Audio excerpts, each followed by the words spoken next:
शाहपुर के लगड़गंज police थाना हद से एक बेहद ही हृदय विदारक और चौंकाने वाली खबर सामने आ रही है, जहां एक 13 साल के मासूम की खेल खेल में जान चली गई। यह घटना आजमशाह चौक के पास कालूशाह बाबा दरगाह के पीछे वाले इलाके की है। मिली जानकारी के अनुसार शानू शाह का 13 वर्षीय बेटा हाशिर 7वीं का छात्र था। वह अधिकांश वक्त अपने दादा दादी के साथ ही रहता था। 28 अप्रैल की सुबह दादा रफीक शाह के घर की दूसरी मंजिल पर स्थित रेलिंग के पास खेल रहा था। इसी दौरान उसने फांसी लगा ली। परिजन कामकाज में व्यस्त होने से उनका ध्यान नहीं गया। कुछ देर बाद पता चलने पर हाशिर को मेयो अस्पताल पहुंचाया गया। वहां उसे डॉक्टर ने मृत घोषित कर दिया गया। घटना को लेकर संभ्रम निर्माण हो गया है।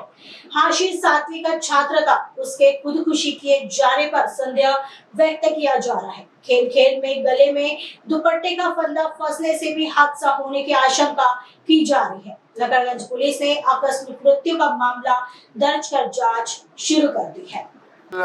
10:30च्या सुमारास पोलीस स्टेशनला मेयोवरून खबर मिळाली की एका 13 वर्षाचा मुलगा आहे, मायनर मुलगा, त्याने गळफास लावून आत्महत्या केलेली आहे आणि ते त्याला खेळता खेळता त्याच्या गळ्याला फास लागून झाल्याबाबतची माहिती त्याच्या वडील शाहीन रफीक शाह कालूशा मस्जिदच्या मागे आजमशाह चौक याने दिल्याची माहिती प्राप्त झाल्यानंतर प्रथमतः आम्ही जाऊ ते जे मयताची बॉडी तपासली, त्यामध्ये कुठल्याही इतर कोणत्या एक्सटर्नल कुठल्याही प्रकारच्या काही दिसून आले, इंजरीज वगैरे दिसून आले नाही। त्याच्यानंतर घटनास्थळी जाऊन आम्ही त्याची तपासणी केली। असं तिथे जिथे ओढणी होती त्या ठिकाणी ओढणी कशी बांधली गेलेली होती किंवा काय, त्या सगळ्या तपासणी करून त्या घटनास्थळ पंचनामा केलेला आहे। घरच्यांच्या म्हणण्यानुसार तो मुलगा जो आहे 13 वर्षाचा आहे आणि तो आई वडील बाजूच्या रूम घरामध्ये राहतात आणि तो त्याच्या आजी आजोबा सोबत राहत असतो।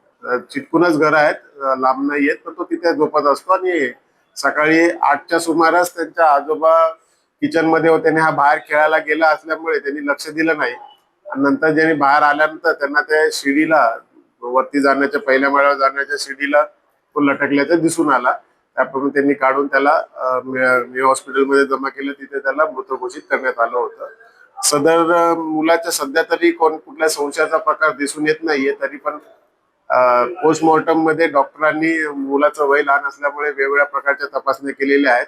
त्याची नख वगैरे सगळ्या गोष्टी काढून घेतलेल्या आहेत। त्याची तपासणी होऊन त्याच्यामध्ये काही इतर काही गोष्टी निष्पन्न झाल्यानंतर पुढील तपास करणार आहोत।